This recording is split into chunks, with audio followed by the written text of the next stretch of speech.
دیدار نه دی چا په پټو سترګو کړی چې مطلب د چا دیدار وي څه به خوب کا. نن په دې باندې خبرې کوو چې خپله تهجد لمونځ څه ډول لمونځ دی او د ټولو مخلوقاتو یعنی د ټولو انسانانو بني ادمو دروازې بند دي بلې او د رب العالمین د دربار ټولې دروازې خلاصې کړي. څو رکاته دی؟ یو مونځ د خدای په لار کې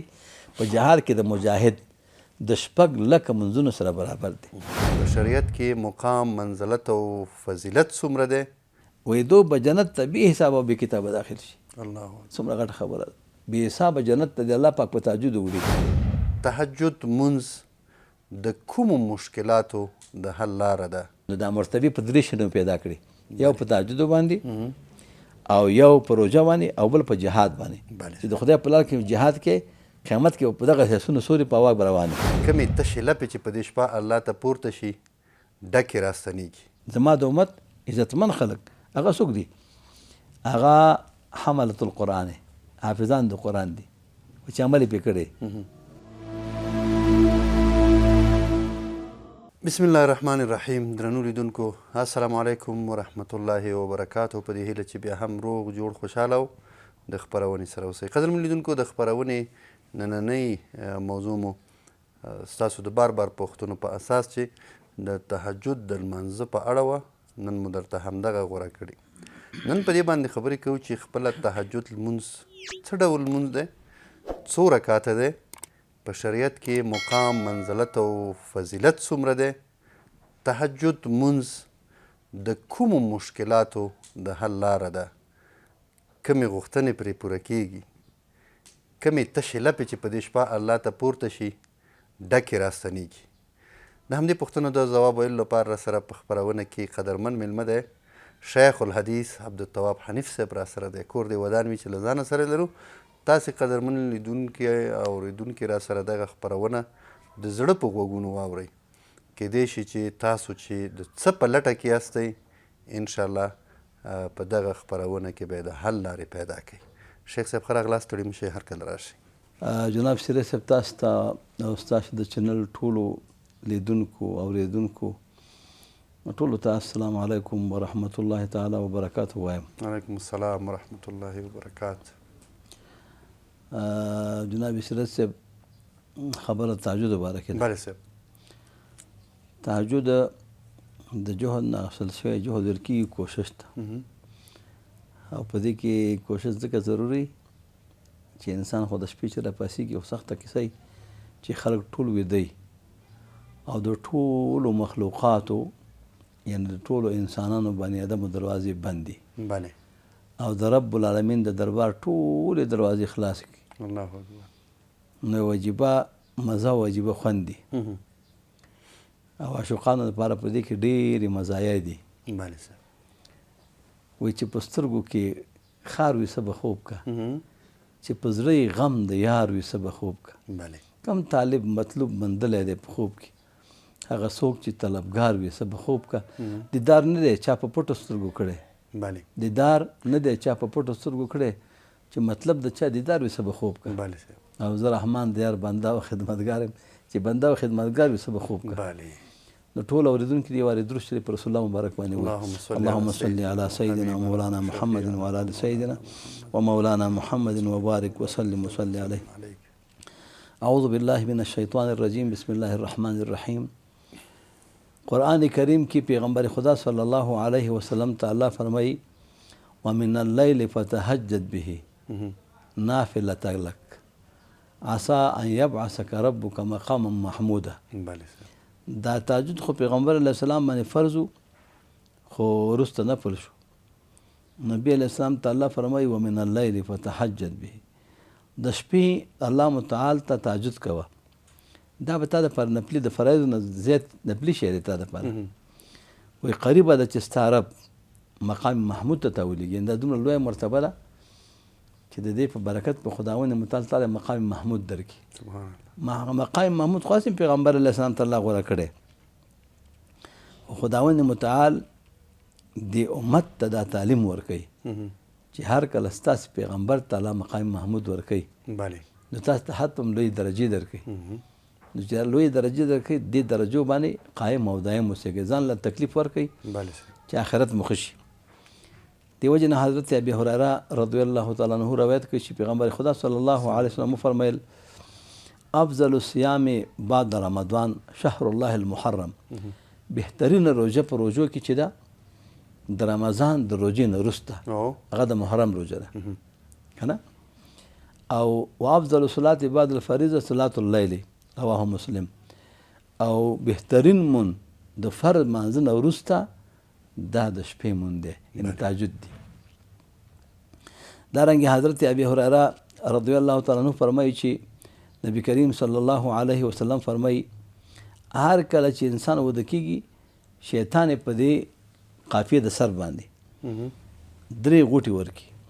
3 ګنډې ورته واچوي. دا انسان چې دی وتړي که نه او بیا په دې هره غوټه باندې چې وتړي که نه غوټه ورکړي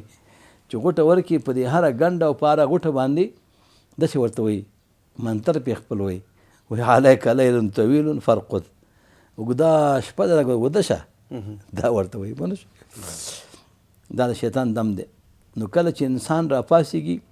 او د خداوند متعال ذکر وکړي که نه د خوب د راپاڅېدلو خپله دوا ده چې اللهم باسمک اموت و احیا دا خو د وده کېدو دوا ده. الحمدلله الذي احیانا بعد ما اماتنا و الیه النشور دا د راپاڅېدو دوا چې خوب نه راپاڅېږي. خو که بل څه دوا نه ورځي وایي بسم الله الرحمن الرحیم.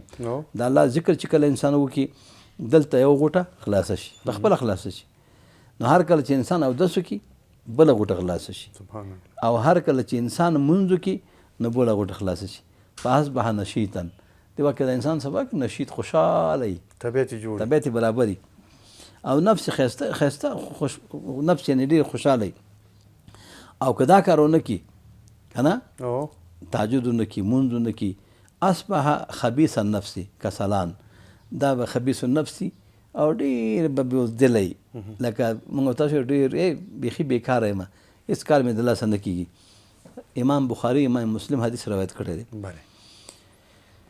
او حضرت عقبه ابن عامر سے فرمایي چې پیغمبر علیه السلام نه ما واورېد چې نبي علیه السلام فرمایل الرجل من امتي يقوم من الليل يعالج نفسه الى الطهور. یو سړی زما د امت نه راپاڅېږي او هغه د خپل نفس علاج کوي علاج د خپل نفس کوي پاکوالي ته اودس راپاڅېږي اودس کوي په ده باندې یو غوټی هر کله چې اودس وکړي او لاسونه وینځي یو غوټی خلاصه شي لاسونه د تړلي او هر کله چې کله مخ وینځي په اودس کې مخ وینځي بله غوټه خلاصه شي او کله چې سره مسه کوي بله غوټه خلاصه شي او کله چې اودس کې خپې وینځي نو دا خپو غوټه خلاصه شي. خداوند متعال ورته وفرمایي للذین وراء الحجاب هغه فرشتو ته چې د حجاب پردو نه شاته دي هغو ته الله وفرمایي انظروا الی عبادي زما بندگانو ته وګورئ هذا يعالج نفسه يسألني دا د خپل نفس علاج کوي ما نه سوال کوي. وګوره دا ټول خوب بستره پرېښوده ما نه سوال کوي. ما سألني عبدي هذا فهو له رواه احمد و ابن حبان. وایي زما بنده چې هر سوال ما نه کوي زه سوال قبلوم. د تهجد یو فضیلت دا دی چې خداوند متعال ستا په تهجدو کې سوال دی قبلی دعا دی قبلی. جابر رضی الله تعالی عنه نه روایت دی فرمایي سمعت رسول الله صلی الله علیه وسلم یقول ما د پیغمبر علیه السلام واورېد چې نبي علیه السلام فرمایل ان فی اللیل لساعة لا یوافقها رجل مسلم. په دې شپه کې یو ساعت شته جناب صاحب چې هر مسلمان د سره موافق شي او خداوند متعال نه پکې هر سوال وکړي دعا د خیر وکړي که خیر د دنیا غواړي او که خیر د آخرت غواړي الا اعطاه ایاه مگر الله یې ورکوي سوال الله قبلی. وذلک کل لیلة رواه مسلم. او دا هره شپه دا ساعت هره شپه کې خداوند متعال مقرر کړی دی. عبدالله بن سلام صاحب چې دی خو تاسو معلوم دی چې د یهودو عالم او تورات کې ټول د محمد رسول الله صلی الله علیه وسلم مبارک د هغه علامې موجودې وي که نه. دا وایي چې هر کله چې پیغمبر علیه السلام مدینې منورې ته راغی ټولو خلکو یو بل نه ور منډې والی چې هغه پیغمبر چې دعوه یې کړې ده مکه مکرمه کې مدینې منورې ته راغلی. وایي زه هم په هغه کسانو کې ور روان شوم چې خلک ورتلل. وایي هر کله چې زه پیغمبر علیه السلام ته ورغلم نو زما د مخ مبارک ته مې دې ولیدل. وایي دې مخکې مې فکر وکړ چې دا پیغمبر دی که نه دی که نه چې ما یې تورات کې علامې لیدلي. نو ښه پکې دا فکر مې ښه متوجه کړ.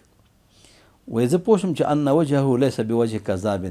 دا دروغجن مخ نه دی، دا مخ چې دی رونق کوي روشنایي کوي، دا دروغجن مخ نه دی. د دروغجن انسان مخ چې دی هغې نه رونق نه خیږي. نه الله دې موږ تاسو دروغ ونه وساتي. آمین. نو ویل اوله خبره چې ما واورېده عبدالله بن سلام صاحب دا خلکو له خبره کوله، دا خبره وکړه ایها الناس، ای خلکو افشوا السلام، خپلو منځونو کې یو بل ته سلام اچوئ. د سلام بیا خپل فضایل دي، چې سره محبت زیاتېږي، مینه زیاتېږي، کینه حسد د منځه ځي. او اطعموا الطعام، او خلکو له ډوډۍ ورکوئ. دا طعام ورکول نه دی، دا د چا کار نه دی، دا ډوډۍ ورکول دا د مؤمن انسان کار دی. ابراهیم علیه السلام به هغې پر ډوډۍ نه خوړه تر څو پورې به چې مېلمنه و. نن څنګه ستاسو په مېلمه په تا راشي خفه کېږي خلک. داسې یو کیسه ده چې ولې مېلمه دې ته راغی، او که ده باندې ورشي به بیخي کور پرېږدي. خو بیخي پټي وایي نشته. نو اطعموا الطعام، طعام ورکوئ خلکو ته. د خدای دا د مؤمن علامه ده چې خلکو له به طعام ورکوي. یو به سلام خلکو ته شي او بل به طعام ورکوي. او پیغمبر علیه السلام د هغه حج باره کې فرمایلي چې د قبول شوي حج علامه څه ده؟ پیغمبر علیه السلام ورته وفرمایل افشاء السلام و اطعام الطعام و طیب الکلام. د قبول شوي حج علامه هم دا ده چې خلکو ته به سلام وشي، او دویم دا چې خلکو له به ډوډۍ ورکړي که نه، او خلکو ته چې دی به سلام چې ډوډۍ مو ورکړي او نرمې خبرې به خلکو سره کوي. دا د قبول شوي حج علامه هم ده. د ډېر اجن ته ګوري چې ډوډۍ به ته په سترګو به نه ګوري، په سترګو خلکو نه خوري، خلکو نه خوري، خو دا چاله نه ورکوي. وصلوا الارحام، او خپل منځو کې صله رحمي پالئ، دا خپلولي نه ده، دا خپلولي پالئ. وصلوا باللیل والناس نیام، زما څه خبره په دې کې ده. وصلوا باللیل والناس نیام، د شپې چې خلک ویده شي نو دې وخت کې تاسې منځونه کوئ. نو تدخلوا الجنة بسلام، جنت ته به سالم او غانم لاړ شئ، جنت ته به په سلامتۍ داخل شئ. څومره غټه خبره ده. ګوره اسانه کارونه دي، خو چې جنت ته په سلامتۍ داخل شي دا څومره غټه خبره ده. د عظیم الشان خبره نشته. جناب سیرت صاحب تعجب چې دي، حضرت ابي مالک الاشعري سے فرمایي د پیغمبر علیه السلام نه روایت کوي چې نبی علیه السلام فرمایل ان فی الجنة غرفا، په جنت کې داسې کمرې دي، داسې کمرې دي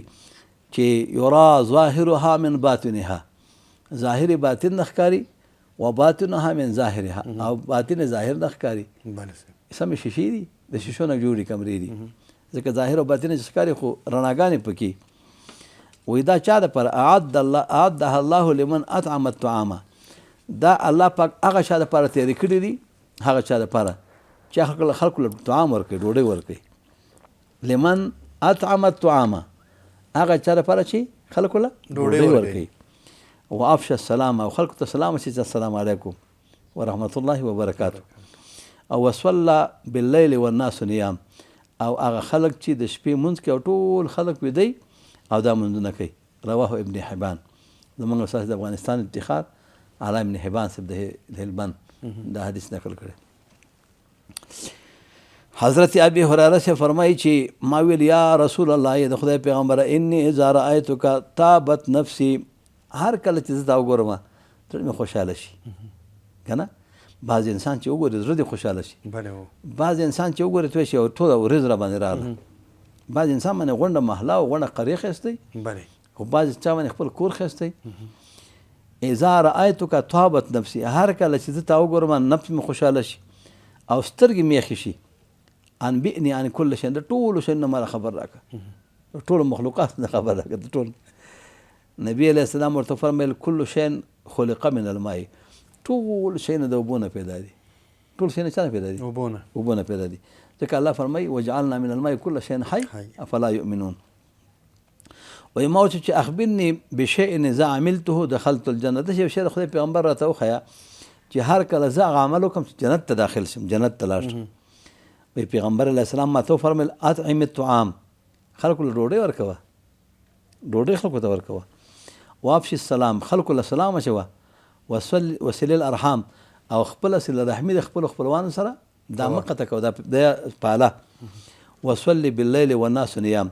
او هر کله چې د شپې خلک ودی نو منځونه کوه. تدخل الجنة بسلام، جنت ته به په سلامتۍ داخل شي. رواه احمد وابن حبان والحاکم. امام بیهقي په خپل روایت کې د اسماء بنت یزید رضی الله تعالی عنها روایت کوي. اسماء بن یزید فرمایي چې پیغمبر علیه السلام مبارک فرمایي یحشر الناس فی صعید واحد یوم القیامه. قیامت کې به الله دا ټول مخلوقات جناب سره سي په پراخ ځمکه کې راجمع کړي. محشر په میدان کې به راجمع کړي. د محشر په میدان کې چې دا خلک راجمع شي، محشر په میدان کې نو فینادي منادن، یو دم یو غږ کوونکی غږ وکړي، یو آواز کوونکی غږ وکړي، فیقولو این الذین کانت، هغه کسان چیرته دي، تتجافا جنوبهم عن المضاجع، چې د هغوی خپل اړخګاوي بسترونه یې پورته وي، یعنې تهجد یې کول. هغه خلک چېرته اعلان وکړي، فیقومون وهم قلیل، دا خلک به ودرېږي خو ډېر لږ وي. دا خلک به څه شي چې آواز وشي چې هغه خلک چې په دنیا کې دا خپل اړخګاوي د بسترونه پورته وي چېرته دي، وایي دا به راپاڅېږي، خو دا به ډېر کمي، میدان د حشر کې به ډېر کمي. نو فیدخلون الجنة بغیر حساب، وایي دو به جنت ته بې حساب او بې کتابه داخل شي. څومره غټه خبره ده. بې حسابه جنت ته د الله پاک په تهجد وړي، چې تهجد کې اواز هم دله کېږي که نه، خلکو کې دې معلوم کړي چې دا خلک چې دي تهجد یې کوو، او بیا اعلان شي ځئ جنت ته بې حساب او بې کتابه ځئ. او ثم یؤمرو بسائر الناس الی الحساب، بیا پس د هغې نه چې دوی جنت ته داخل شي، بیا خلکو سره حساب شروع شي. نو که غواړي موږ او تاسې غواړو چې خداوند متعال مو جنت ته بې حساب او بې کتابه داخل کړي، تهجد به یې پرېږدو، دا به یې د همیشه وکړو موږ او تاسې. حضرت علی رضی الله تعالی عنہ فرمایي سمعت رسول الله صلی الله علیه وسلم یقول، وایي ما د خدای د پیغمبر نه واورېده، ناشنا حدیث دی، وایي ان فی الجنة لشجرة، جنت کې ونه ده، یخرج من اعلاها حلل، چې د پاس طرف نه ګاڼې راوځي، ګاڼې نه لکه ورېښم غوندې، پاس طرف نه ګاڼې راوځي، او لاندې طرف نه اسونه را خدای پاک را پیدا کوي. دا ونې نه پاس نه ګاڼې دي، لاندې نه اسونه دي. اسونه څنګه اسونه دي؟ من ذهب مسرجة او ملجمة من درة ویاقوت، وایي دا به د سرو زرو اسونه وي، سرو زرو نه به اس جوړي، او دا به زینونه چې پاس زین پې ایښی هغه به هم د سرو زرو وي، او قیزین دي د خوله کې چې قیزه پرته وي، دا به د ملغلرونو او د یاقوت نه جوړي. هغه داسې اسونه دي لا تروس ولا تبول، چې نه خرڅ نه کوي نه خالي ادرار کوي. او لها اجنحة خطوها مد البصري، داسې وزرونه الله ورکړي دي چې یو قدم کې دومره مزل کوي لکه د سترګو د نظر په اندازه، څومره چې ښکاري. نو دې باندې به جنتیان سواره شي په دې اسونو، او بس په هوا به شي، هوا به لوځي، کوم ځای کې چې خوښ جنت کې به ګرځي. نو هغه کسان چې لاندې خلک دي، د درجه کې چې لاندې خلک دي، دا خو په هوا رواني، دا لاندې خلک په درجه کې دو به یا رب بما بلغ عبادک هذه الکرامه کلها، ای پروردګاره دا ستا بندگان دې عزت ته تا په څه شي ورسول، دومره عزت چې ورکړه، کوم عمل کړی، دا عمل څه دی؟ قال فیقال لهم، راوی دو ته به وویلی شي کانوا یصلون باللیل وکنتم تنامون، دو به د شپې خلک منځونه کول، تهجد به یې کول، او تاسې وده وئ. وکانوا یصومون وکنتم تأکلون، تاسې به دوی خلکو به روژې نیولې او تاسې به خوراک کو. او وکانوا یقاتلون وکنتم تجبنون، دوی به د الله په لار کې جنګېدل، د الله په لار کې به جهاد کو، قربانۍ به ورکولې، او تاسې بزدل او خپل کور کې ناست وئ. نو دا مرتبې په درې شنو پیدا کړي، یو په تهجدو باندې، او یو په روژه باندې، او بل په جهاد باندې، چې د خدای په لار کې جهاد کې قیامت کې په دغه حسونو سوري په هوا به روانې. عبدالله بن مسعود صاحب رضی الله تعالی عنہ فرمایي، وی پیغمبر علیه السلام فرمایل فضل صلاة اللیل علی صلاة النهار، فضیلت د مانځه د شپې په مانځه د ورځې څومره فضیلت لري؟ که فضل صدقة السر علی صدقة العلانیه، رواه الطبراني. وی لکه فضیلت د پټې صدقې په ښکاره صدقه باندې، یعنې پټه صدقه چې ورکوې خو الله پاک پې پوهېږي که نه، دا ډېر فضیلت لري ځکه دغه صدقې والا چې پټه صدقه ورکوي څوک پرې خبر نه قیامت کې به الله د عرش عظیم سوري لاندې ودروي دا په یو کسانو اووه کسانو کې یو کس دا دی نو صدقه د سر په صدقه د الله څومره فضیلت لري دارنګې د شپې مونځ د ورځې په مونځ باندې ډېر فضیلت لري یو ناشنا حدیث دی جناب سیرت صاحب حضرت ابو شیخ ابن حبان صاحب په خپله سند باندې د انس صاحب نه روایت کړی دی خو انس صاحب بیا پیغمبر علیه السلام ته دا رفع کوي دا حدیث مرفوع دی وایي پیغمبر علیه السلام نه روایت دی نبی علیه السلام فرمایي چې صلات فی مسجد تعدل ب10,000 صلات مونځ زما په جومات کې ان مدینه منوره کې مونځ چې دی دا د 10,000 منځونو سره برابر دی یو حدیث کې 10,000 راغلی بل حدیث کې شاذ کې 50,000 راغلی دی حدیث کې بیا 10,000 راغلی وی صلات فی مسجد تعدل ب10,000 صلات زما په مسجد کې مونځ کول دا د 10,000 منځونو سره برابر دی دویم وصلات فی المسجد الحرام تعدل ب100,000 صلات په مسجد الحرام کې په مکه مکرمه کې په کعبه شریفه کې مونځ کول چې دی دا د مسجد الحرام په جوماتونو کې زموږ مذهب دا د مسله ده جناب سیرت صاحب ځان باید ټول پې خبر شي دا حرم چې دی یو خو د حرم دا د کعبې جومات دی د کعبې شریفې نه چې تاو دی که نه او بل هغه حرم دی چې پیغمبر علیه السلام مبارک که نه په حدیث کې فرمایي چې دا الله پاک دا ښار په هغې ورځې نه حرام ګرځولی چې ځمکه او اسمان یې پیدا کوو نو دا جبریل علیه السلام د حرم دا نښې چې دي خپله ایښي دي لکه یو خوا 18 کیلومتره دی بل خوا 15 کیلومتره دی که نه د دې حرم خپل علاقه په دې حرم کې زموږ مذهب دا دی چې په هر جومات کې مونځ چې دی دا په یو لک دی او د کعبې په جومات کې ځکه ډېر دی چې هلته خلک ډېر دي چې څومره خلک ډېر هلته منځونه فضیلت یې ډېر وي پرون مونږ شیخ صاحب عبدالله مظهري صاحب د افغانستان ټول مفتی دی او ښه عالم دی دا خبره مطرح کوله چې دا مونځ په ځان له بیت الله شریف کې په یو لک دی که نه غون حرم کې هغه غون حرم کې په یو لک دی که نه غون حرم کې دا مونځ په یو لک دی پوه نه شئ نو یو مونځ په حرم کې په یو لک دی صحیح ده او والصلاة بأرض الرباط تعدل ب1000 صلات بیا د جهاد په ځمکه کې مونځ کول چې یو مجاهد جهاد کوي هلته مونځ کوي دا 2000 په 3,000 کې ضرب کا 2000 ضرب 3,000 څو کېږي 2000 ضرب 3,000 یو مونځ د خدای په لار کې په جهاد کې د مجاهد د 6,00,000 منځونو سره برابر دی 6,00,000 منځونه و اکثر من ذالک دې نه چې اکثر یې زیات دي د 6,00,000 نه هم زیات راځه چې دا خبره وکړو دا زما ستا خبره چې تعجد کې څومره ثواب دی و اکثر من ذالک كله الرکعتان یصلیهما العبد فی جوف الليل وی د دې بیا ټول نه ثواب کې زیات چې دی چې د کعبې شریفې نه هم ثواب ډېر او د جهاد نه هم ثواب ډېر 2 رکعته مونځ چې انسان یې وکړي فی جوف الليل دی د شپې په دې مابین کې چې خلک غونډ ودرېدي او ته راپاسې کې الله 2 رکعته مونځ وکړي خو ستا مراد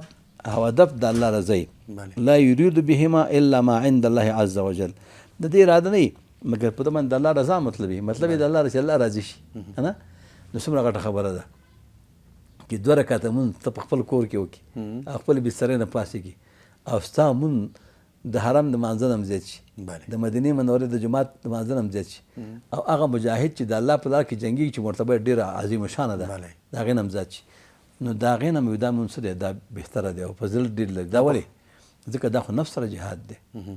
او حدیث کې چې راځي چې هغه صحابه کرامو پیغمبر رسول ویل چې رجعنا من الجهاد الاصغر الى الجهاد الاکبر موږ اوس د غټ جهاد نه د وړوکي جهاد نه غټ جهاد ته راستانه شو چې د نفس سره جهاد دی که نه دا خو نفس چېرته غواړي چې اوس خوب نه پاسېږي او ته تهجد وکړي دارنګې حضرت عبدالله بن عباس رضی الله تعالی عنهما فرمایي چې پیغمبر علیه السلام فرمایل اشراف امتی حملة القرآن و اصحاب اللیل زما د امت عزتمن خلق چې دي زما د امت عزتمن خلق هغه څوک دي هغه حملة القرآن حافظان د قرآن دي چې عمل یې پرې کړی نن سبا حافظان خو یې توپونه اپلو دي پلو کوي حفظ یې کړی خو عمل پرې نه کوي او ته یاد هم نه جناب اشتراک ختم نشي کولی. او اصحاب الليل بل چې دی خاوندان د چا د شپو چې د شپې منځ راپاسېږي دا وایي زما د امت اشراف خلک دي عزتمن خلک زما په امت کې دي. حضرت سهل بن سعد سے فرمایي چې جاء جبریل الى النبي صلی الله علیه وسلم جبریل علیه السلام پیغمبر علیه السلام ته راغی ویل یا محمد عش ما شئت ای محمد صلی الله علیه وسلم ژوند تېره وسمره چې دې خوښوي فانک میت اخر ته وفات کېږي آخر وفات کېږي قبض کېږي.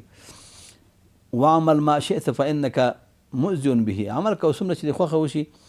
ځکه الله تعالی بدل درکړي د هغې مقابل کې. او واحبب من شئت تا سره چې محبت کې هغې سره محبت هم کوه فانک مفارق هغې نه به جدا کېږي ځکه چې اخر انسان جدایي ده.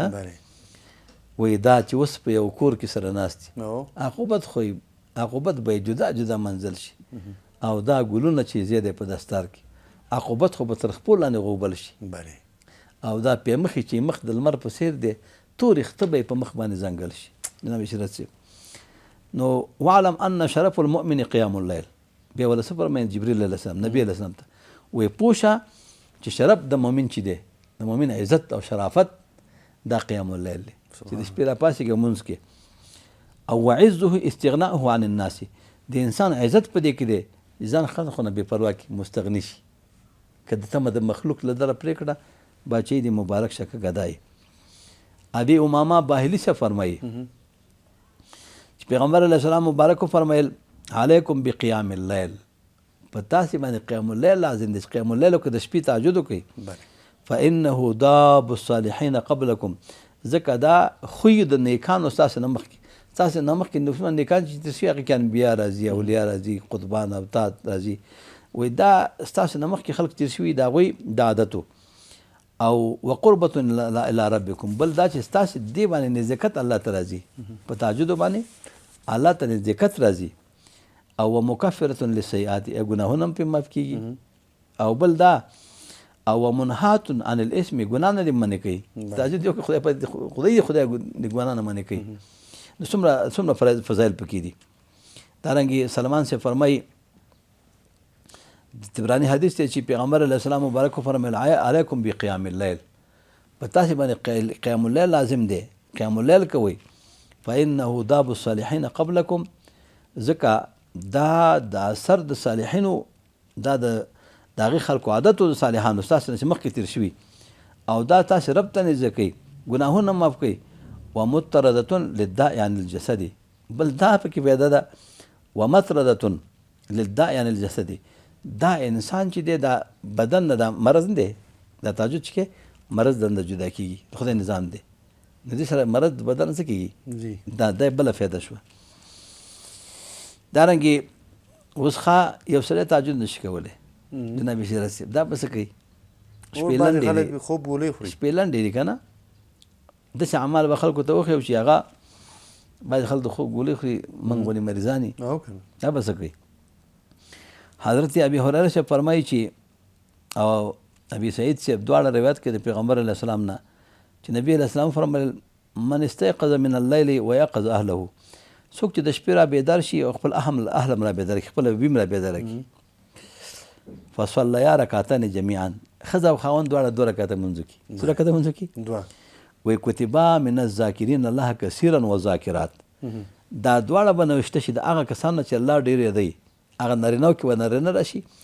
او د ښځو کې به زنانه راشي دا ډېر الله یادوي که نه.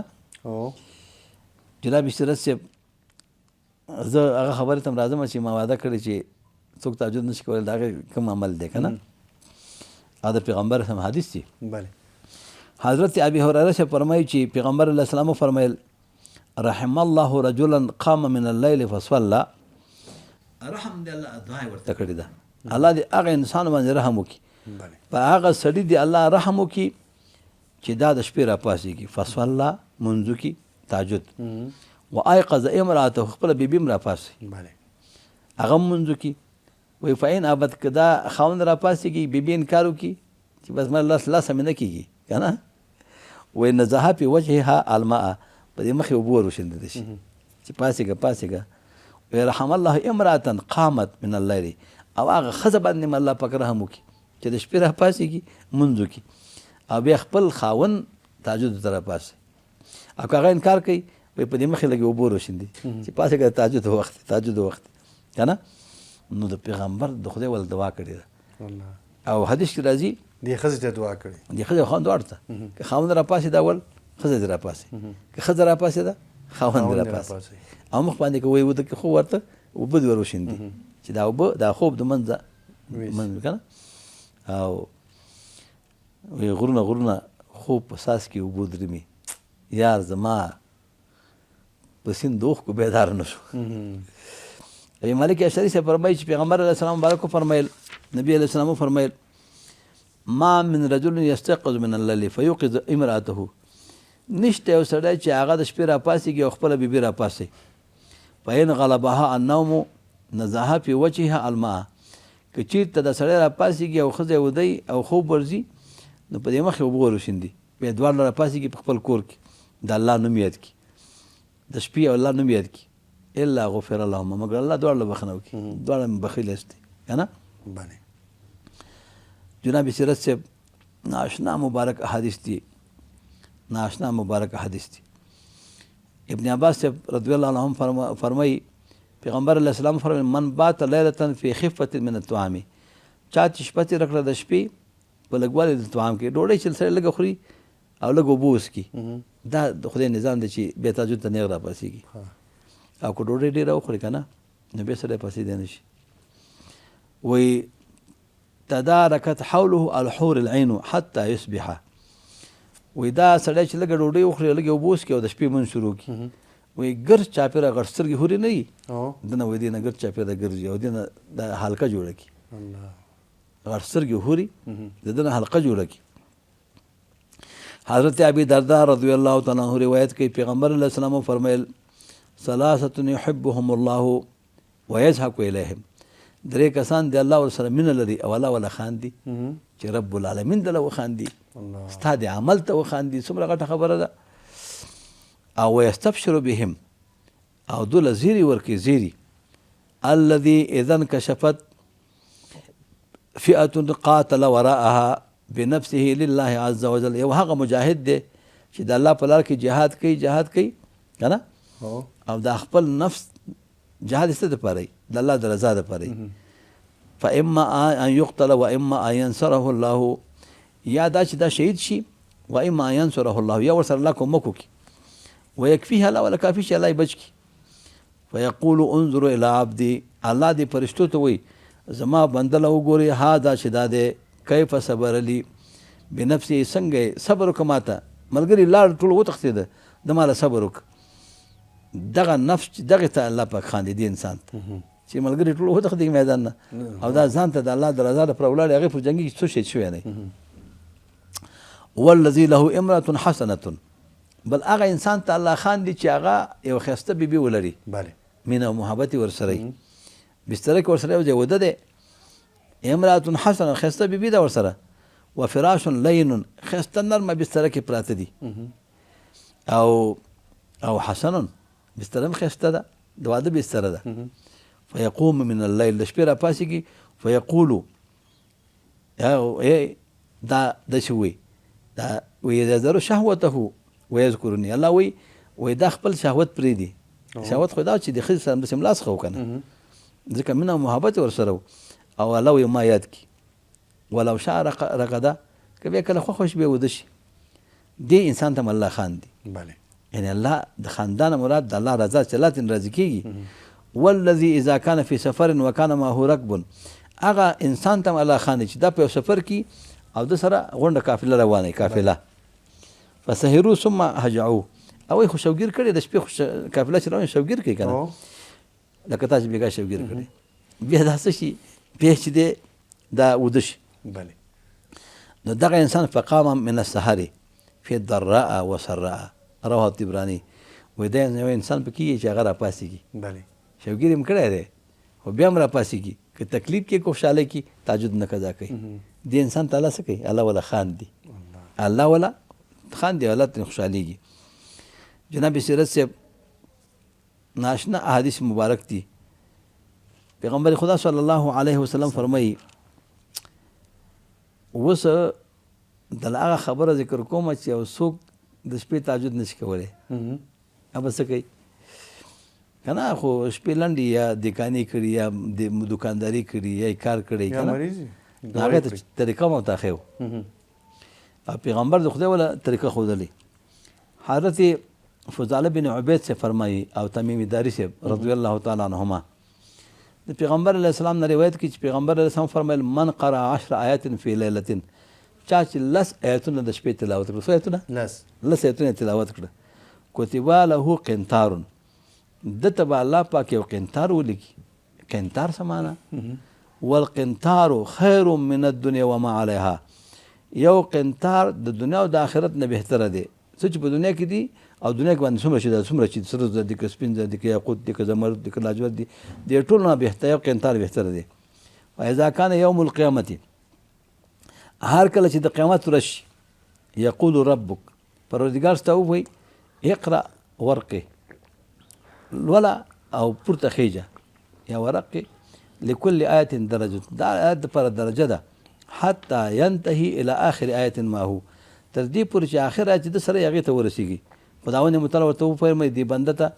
ای اقبض فیقول العبد بیده یا رب انت اعلم فیقول بهذه الخلد وبهذه النعیم الله به ورته وایي ته دې بنده ته وایي په خپل لاس دا بنده چې دی آخر آیتونه پر به تلاوت کوي لولي به الله به دې بنده ته وایي چې اقبض ای واخله بنده به وایي په خپل لاس یې وایي خپل لاس باندې واخله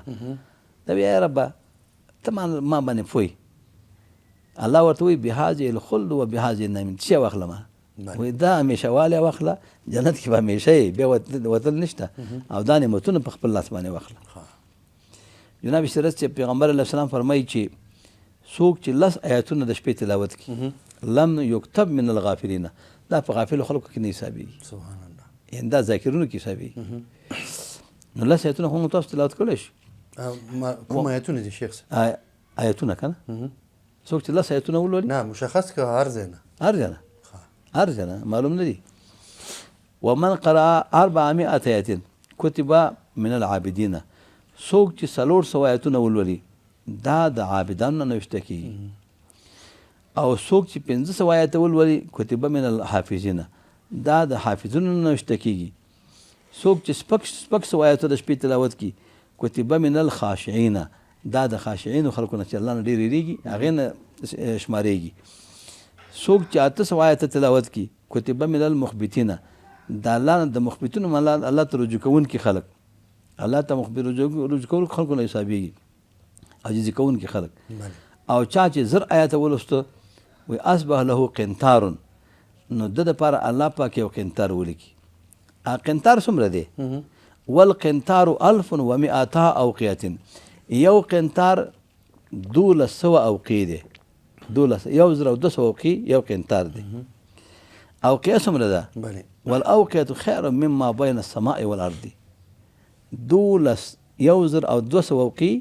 او هر اوقیه چې ده خیر مما بین السماء والارض دا بهتره ده د هغه مسافر نه چې د ځمکې او اسمان په دې مابین کې ده او قال خیر مما طلعت الشمس یا ویل چې داسې بهتره ده چې لمر راخیږي که نه د لمر چې راخیږي د دې ټولو نه بهتره ده او څوک چې 2000 آیته ولولي کان من الموجبین دا د موجبین نه شوي جنت ورته واجب شو جنت ورته څه شو واجب شو نو ګوره هغه څوک چې تهجد نشي کولی تلاوت هم کولی شي تلاوت دې کوي او جناب سیرت صاحب پیغمبر علیه السلام فرمایي چې من قام ب10 آیات لم یکتب من الغافلین څوک چې 10 آیات تلاوت کی دا د غافلو خلکو کې نوشته نشي او څوک چې 100 آیات تلاوت کی دا کتب من القانتین نه نصاب شي هغه څوک چې الله لپاره ډېر په ادب ولاړي قانت او څوک چې 1000 آیات تلاوت کی کتب من المقنطرین دا به مقنطرین نه حساب شي مقنطر څه معنا یعنی کتب لهم قنطار من الاجر دته یو قنطار د اجر نه ولیکل شي یو قنطار خو ته ویل شي 1200 اوقې دی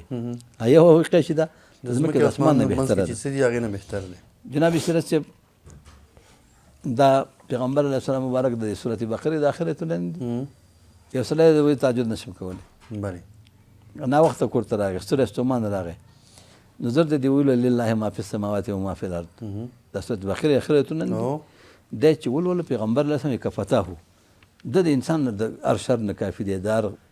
ضررناک شي نه کفایت کوي د سحر نه کفایت کوي جدازو نه کفایت کوي د بد نظر نه کفایت کوي حتی که فتاه من قیام اللیل د شپې د 2 رکعت د شپې د تهجد نه چې تهجد څومره چیز کوي هغې نه د کفایت کوي نو تهجد د پیغمبر علیه السلام همیشه 8 رکعت تهجد کول بله حضرت عایشه صدیقه رضی الله تعالی عنها فرمایي چې پیغمبر علیه السلام به په رمضان کې او د رمضان نه په غیر 8 رکعت مونږ نه به قضا کوو بله دا تهجد پیغمبر علیه السلام کول متوجي د خدای پیغمبر بیبي عایشې پوښتنه وکړه رضی الله عنها دا خو بیبي وکنه چې پیغمبر علیه السلام به د شپې د شي ودرېده حتی تنفتر قدماه چې دا قدمونه به یې وپړسېد او څه به شوې د چاودونه به پکې وشو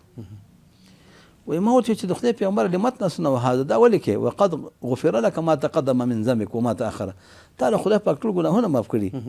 اصلا پیغمبر خو ګناه نه کوي غیر اولا کارونه قال افلا احب ان اكون عبدا شكورا رواه البخاري ومسلم ایا زه د خدای پاک شکرګزار بنده جوړ نشم نو تهجد چې دی جناب سیرت صاحب په دغه کې که زه وګډېږم نو زما ستا برنامه په دې تهجد باندې ځان ته نه ډکېږي دا ټوله یو حدیث په بله مې ویما نو بیا به خپل دې برنامې له خاتمه ورکړو بله به شروع کړو انشاءالله حضرت جابر بن عبدالله سے فرمایي چې نبی علیه السلام فرمایل چې قالت ام سلیمان بن داود لسلیمان د سلیمان د داود علیه السلام زوی چې و د مور سلیمان علیه السلام مور سلیمان علیه السلام ته ویلي یا بنیا یا بچوړیا لا تکثر النوم باللیل د شپې ډېر خوب مه کوه د شپې ډېر خوب مه کوه فإن كثرة النوم بالليل تترك الرجل فقيرا يوم القيامة ځکه ډېر خوب د شپې چې انسان د شپې ډېر خوب کوي وایي دا قیامت کې دا انسان په قیامت کې فقیري هلته څه ورسره نه هلته څه ورسره نه نو که غواړو موږ او تاسې چې قیامت کې مغنیان شو دلته مغنیان شو نو موږ او تاسې باید د الله جل شانه بندګي د شپې چې خلک وده شي که نه او راپاسې کړو 2 رکعته لمونځ کوه که 8 رکعته نه شي که 2 رکعته کوه او بل یو حدیث کې راځي پیغمبر خدا صلی الله علیه وسلم مبارک په 2 رکعته د ماخستن لمانځه پسې کول بعضې علما فرمایي چې دا د سنت نه سنت چې وکړي د ماخستن سنت د سنت نه مخکې بیا کول ځکه تعویض تر خروسته کېږي که نه د خدای پیغمبر به 2 رکعته لمونځ کول او په ناسته بیا کول ناناسته باندې ولې کول چې په دې امت شفقت و چې دا زما امت په عذاب نه شي په ناسته دې کوي خو 2 رکعته خو دې کوي که نه نو دا د دپاره د تهجدو کفایت کوي شیخ صاحب د خپرونې اخري پوښتنه هغه دا چې ډېری خویندې ورونه د مختلفو مشکلاتو دپاره مختلف ختمونه نیولي 7 شپې 10 شپې میاشت 40 شپې ختمونه کوي خو دغه تهجد د یاده وتلي ختمونه د مشکلاتو د حل دپاره مؤثر دي او که تهجد خداوند متعال د مخلوق د سوال د قبلولو دپاره د انسانانو د سوال د قبلولو دپاره الله پاک آخر شپه کې اول اسمان ته راځي بله ولې راځي وایي څوک شته چې ما نه سوال کوي سوال قبول کړم څوک شته چې ګناه کړي او ما نه د ګناه معافي غواړي ګناه یې معاف کړم یعنې خداوند متعال چې رب العالمین دی بله هغه د مخلوق د قضا او د حاجت دپاره اول اسمان ته راځي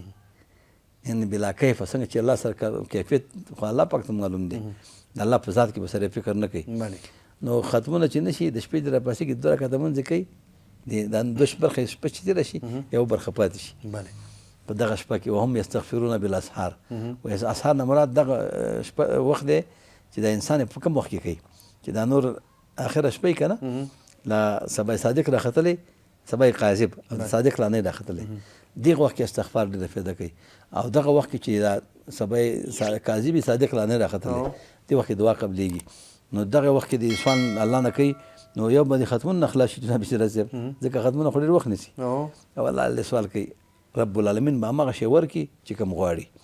او بل دا قیامت کې به الله چې اعلان کوي چې این المتهجدون هغه خلک تهجد کول چېرته دي بله الله به بې حسابه او بې کتابه جنت ته داخل کړي. ډېره مننه. الله دې موږ تاسو پکې حساب کړي. اللهم امین. شیخ صاحب دا چې د خپرونې د پای شوي دي له تاسو مننه کور مو ودان. الله مو خوشحاله وکړي. درنو لیدونکو له تاسو هم مننه چې تر دې دمه راسره وئ. الله دې وکړي چې دغه تهجد د دې توفیق الله موږ او تاسو ته راکړي. هغه مشکلات چې لرو په نیمه شپه کې د شپې په آخره برخه کې خپل رب ته وړاندې کړو، له هغه سره شریک کړو او له هغه نه د حل لارې وغواړو. تر بیا چې ستاسو په درانه خدمت کې حاضرېږو، تر هغې مو په لوی او مهربانه رب سپارو. هر چیرې چې یاست روغ جوړ خوشحاله اوسئ.